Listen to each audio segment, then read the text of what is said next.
Broadcasting live from the Business RadioX studios, it's time for Women in Motion. Brought to you by WBEC West. Join forces, succeed together. Now, here's your host.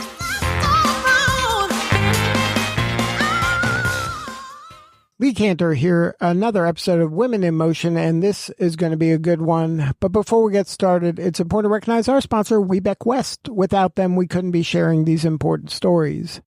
Today on Women in Motion, we have Michelle Roberts with Roberts Ranch and Garden. Welcome. Thank you. I'm going to enjoy this. I am so excited to learn what you're up to. Tell us about Roberts Ranch and Garden. How are you serving folks? Well, about 15 years ago, when was 2008 when everything crashed? We were in the midst of hard times, and I have 7 acres here.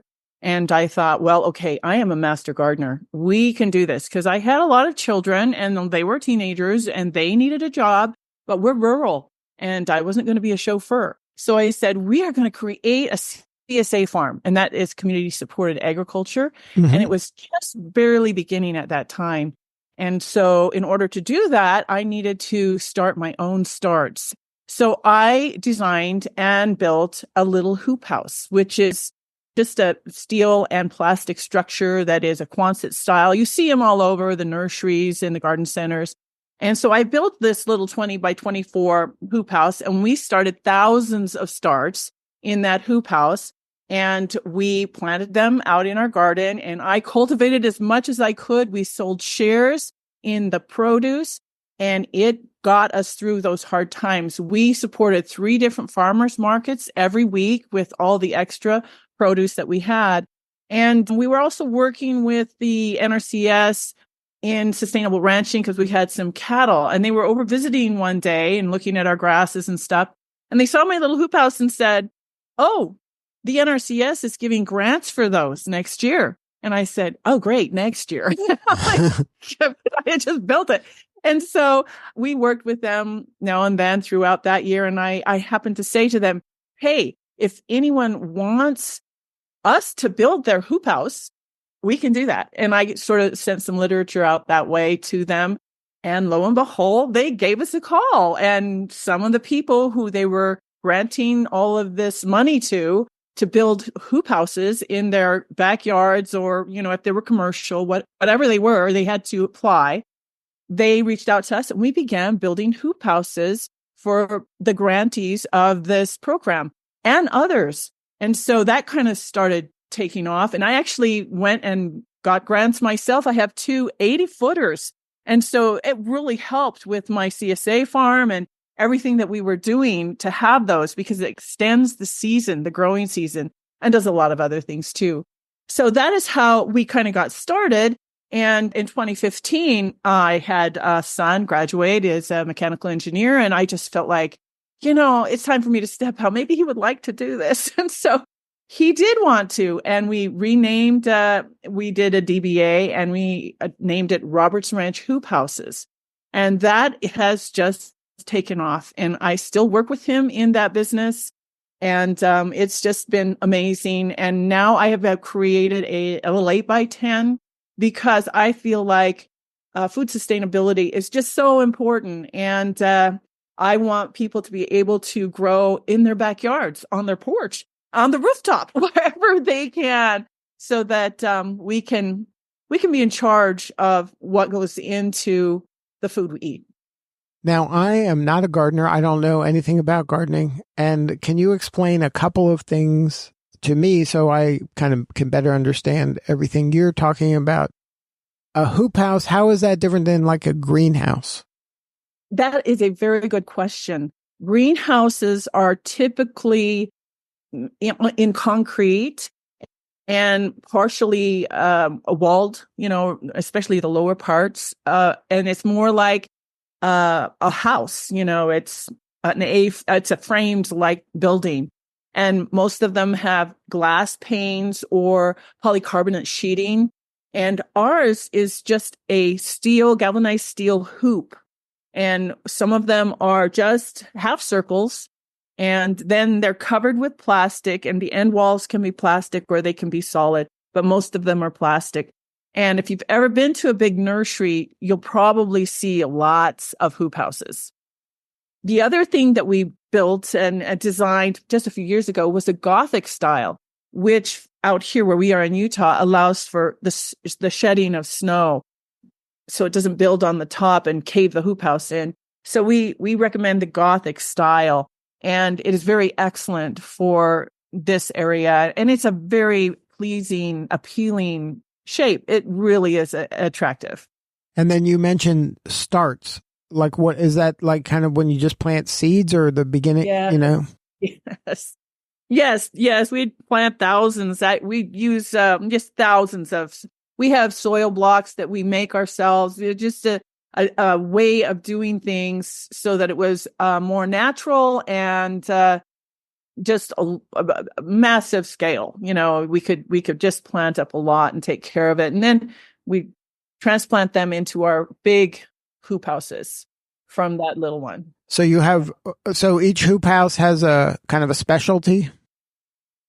Not really. I do practice crop rotation within the hoop houses because monoculture isn't the best thing for your soils. And we really depend on our soils to feed our plants. So I'm always rotating whatever's going on in there. And everything is going on in there all the time, but we grow year round. So it's always in production. I have two. The South High Tunnel, I do shut down in the wintertime, but the North one goes all year round, and we eat from that year round. So now, who is the typical buyer of one of these hoop houses? Are they individuals that just say, I want to eat healthy for my family? Or is it, more organizations that have more kind of commercial farms? It used to be when we very first started, it was just all these people who had applied to the NRCS for a grant. And that is how we got started. We didn't advertise for years. In fact, last year was the first year we ever advertised at all. And it really, it exploded our business. It was 3 times the income that we had in any previous year. And so what word of mouth is how this has happened. But there are all kinds of communities out there now who are looking for sustainability, and they almost all require their people to have one of these, or either in a community setting, or everyone has to have one in their backyards. So yeah, we have gone to supplying communities with these private individuals. We have a man who we just interviewed just last week, and he started on this little square plot. It was his grandpa's land or his parents' land, I don't remember, but we built a little one for him, and we just went out there, and it's been like 4 or 5 years. He supplies all the fresh veggies to the chefs in the Park City area, Park City, Heber area, to the fine restaurants. It was beautiful. It was so amazing. He has done such a good job. He has 3 of our structures now. So, it's all kinds. And now I'm getting people who want just a little structure in their backyard.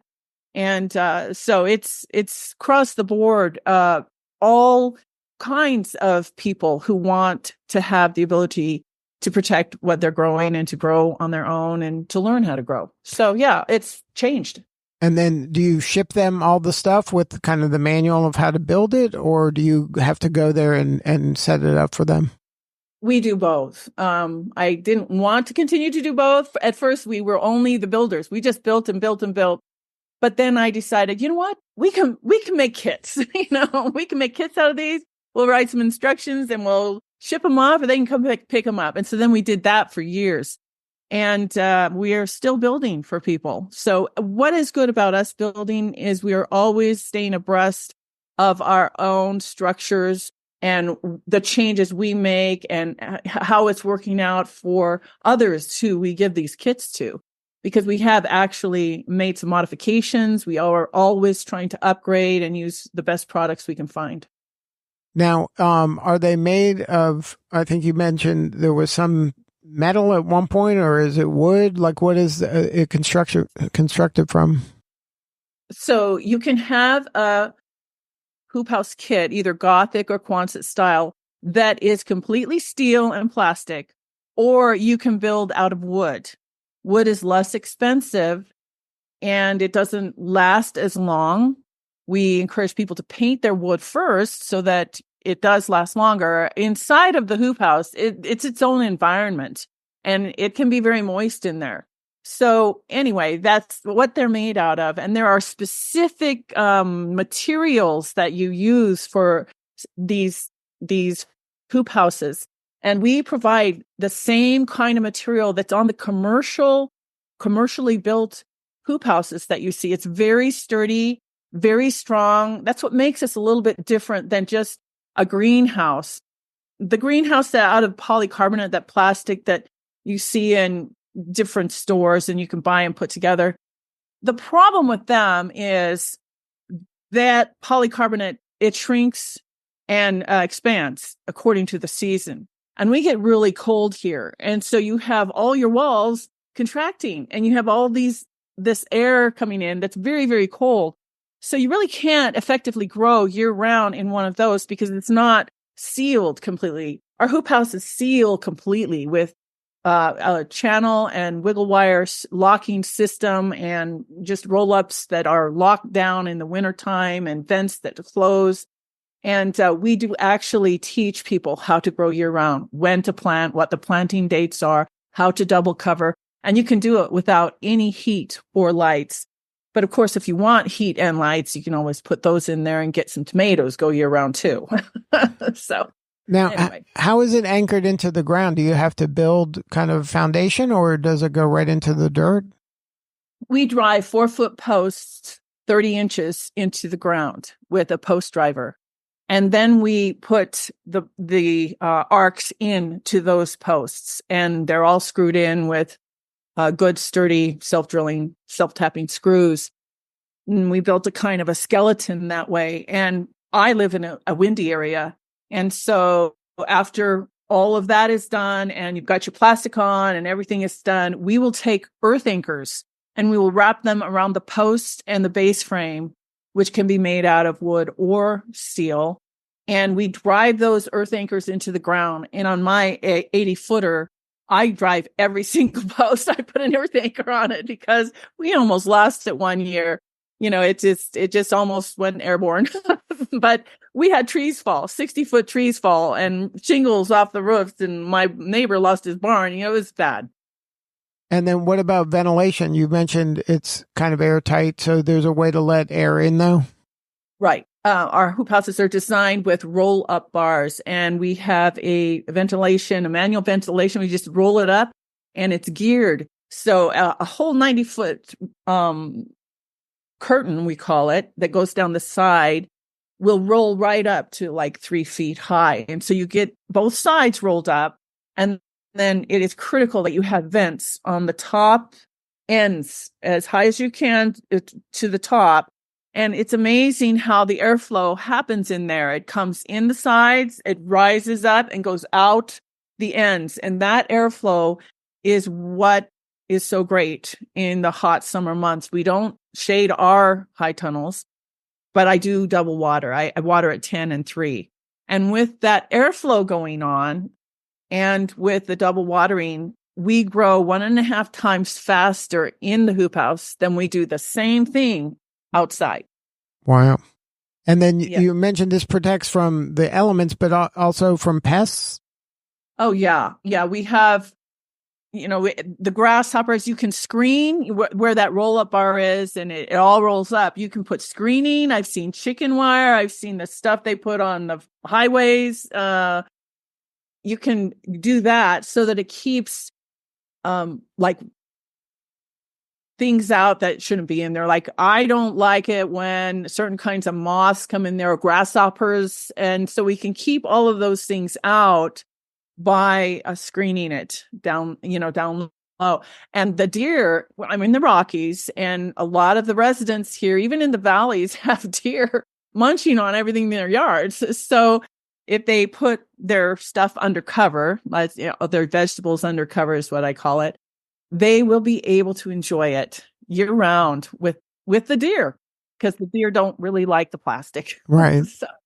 So now, is this kind of the main part of your business? Have you pivoted to this as being kind of the main driver of revenue nowadays? Yes, it really is the main driver. We still raise and sell cattle.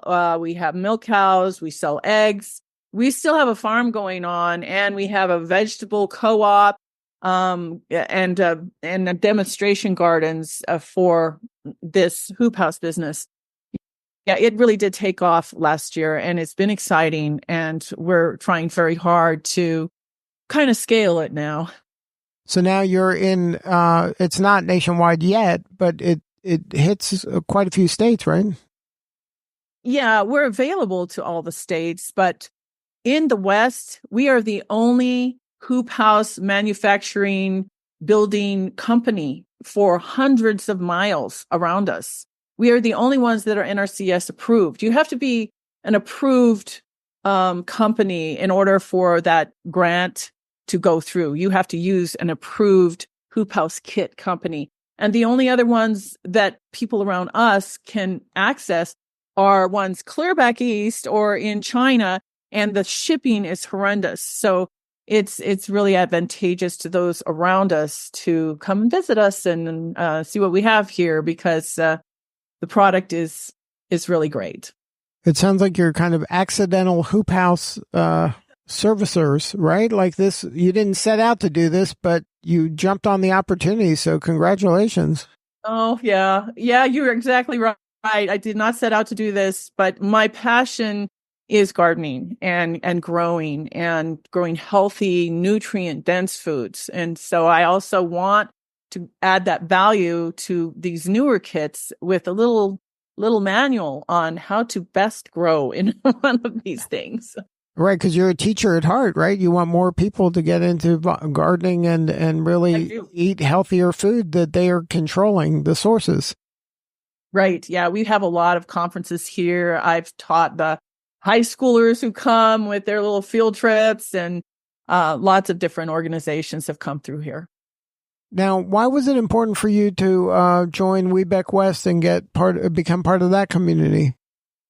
Well, that's quite an interesting story. I wanted to get this little kit that I had created on the shelves in, Tractor Supply, Lowe's, Home Depot, so that people can see it and buy it, and it's not too expensive, and have that little guide. And I tried to market to them, and I got an email back quite quickly, actually, that said, you need to use our supplier diversity channel. And I just thought that, I wouldn't do that. I was going to be fine just doing it this other way. Well, no, I realized after about 3 months that I had to do that. And so I went back to Home Depot, actually, and said, what do you mean? And so then they clued me into third-party certification of women-owned business. I happen to be a minority as well. I'm a Pacific Islander. And so I thought, well, okay, I'm going to do this. It took me 6 months to put all the paperwork in. And I did that in